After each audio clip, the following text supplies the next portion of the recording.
Ari na naman ang inyong nga kusinira nga gwapa, hambal sang iya nga bana, marangkada sa iya nga kusina. Basta hindi ka mo magpati nga gwapa ang inyong nga kusinira ha, pamangkutan nyo lang ang iya nga bana Hi guys! Welcome to my vlog. To this video ay magmikos-mikos tayo dito sa aking opisina di kusina. Mapakitang gilas ko dianay sa inyo. Akay syempre no, grabe ang akon nga energy. Nagkaulo lumapaw sa akon nga ulo. Kaya naswelduhan ako sa akon nga amo. Subong ko palang na-realize guys, nga 5 gali kami no ang naluto ko. Grabe nga kapisan akon mo. Alangan man kita abi magpatamad-tamad kay may sweldo kita kada bulan. Pero natingala ko bala mo pagkapot ko sa ako nga sweldo, pagkatulog ko kinumagahan wala na ako sang kwarta, ginaluyahan na naman ako magtrabaho dayon. Dayon ko paminsar nga abala nga wala kwarta ang OFW nga nagasweldo man kada bulan sang dolar-dolar.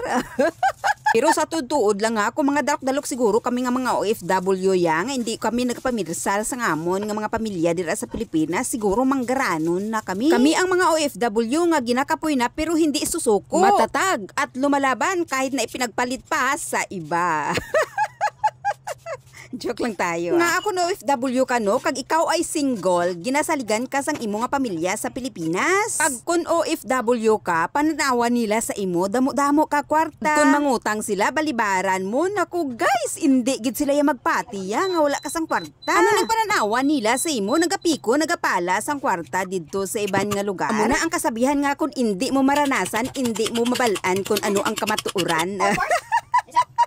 Amo na sang una ang mindset ko mo pagkita ko sang isa ka tawo nga halin sa ibang bansa, ang mindset ko milyonaryo na siya dayon. At diri ko napagtanto kung hindi mo pala naranasan, hindi mo malaman kung ano ang kamatuoran ang isang OFW. Grabe guys, kaya labanan ang homesick, kaya na walang pera mapadala lang sa Pilipinas sa iya nga pamilya, kaya ngumiti sa harapan ng kamera para lang makita ng pamilya na masaya siya. Pero sa likod niyan guys, grabe ang problema. Ag-ari pagid ang hirit sang isa ka OFW ay kung malapit na ganit ag sweldo panay text nila sa imo. Pero pag pinadala mo na sang kwarta ay abaw, inamnisya na kay nakabato na sang kwarta.